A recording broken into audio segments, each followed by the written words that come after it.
இந்த மாதிரி taste and சிம்பிளான பூண்டு புளிக்குழம்பு வீட்டில் மட்டும் செஞ்சு கொடுத்து பாருங்கள். வீட்டில் சாப்பிட்டுட்டு உன்னை கட்டிக்கு போகிறவங்க கொடுத்து வச்சேன் அப்படின்னு சொல்கிற அளவுக்கு டேஸ்ட்டாக இருக்கும். கண்டிப்பாக செஞ்சு பாருங்கள். எப்படின்னு பார்க்கலாமா வாங்க. அதுக்கு ஃபஸ்ட்டு மெயின் ஐட்டமே பூண்டு தான். அதை இந்த மாதிரி உரிச்சு எடுத்துக்கலாம். பூண்டு மட்டும் இருந்தால் போதுமா? பூண்டுக்கு துணைக்கு இன்னொரு ஆள் வேணும்ல, அதனால் இந்த மாதிரி சின்ன வெங்காயத்தையும் உரிச்சு எடுத்துக்கலாம். உரிச்சதெல்லாம் போதும். இனி ஒரு நெல்லிக்காய் சைஸ் புளியை ஊற வச்சுக்கலாம். வித்தை காட்டினதெல்லாம் போதும். நெக்ஸ்ட்டு ஸ்டவ்வில் ஒரு கடாய் எடுத்து வச்சுக்கலாம். இப்போ நார்மல் ஆயில் இல்லாட்டி நல்லெண்ணெய் கூட நீங்கள் ஆட் பண்ணிக்கலாம். ஆயில் ஹீட் பண்ணிவிட்டு கடுகு ஆட் பண்ணிக்கலாம். கடுகு பொரிஞ்சோன்னா அது கூட ஒரு ஸ்பூன் சோம்பு ஆட் பண்ணிக்கலாம். சோம்பு பொரிஞ்சோன்னா அது கூட ஒரு ஸ்பூன் ஜீரகம் ஆட் பண்ணிக்கலாம். நெக்ஸ்ட் நம்ம உரிச்சு வச்ச பூண்டை ஆட் பண்ணிக்கலாம். நெக்ஸ்ட் அது கூட உரிச்சு வச்ச சின்ன வெங்காயத்தை ஆட் பண்ணி நல்லா வதக்கிக்கலாம்.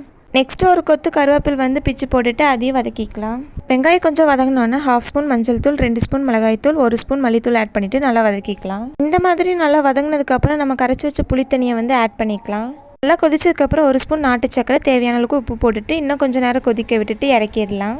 சிம்பிள் அண்ட் டேஸ்ட்டான பூண்டு புளிக்குழம்பு ரெடி. இந்த மாதிரி வீடியோஸ் பார்க்க மறக்காமல் நம்ம பேஜை ஃபாலோ பண்ணிக்கோங்க.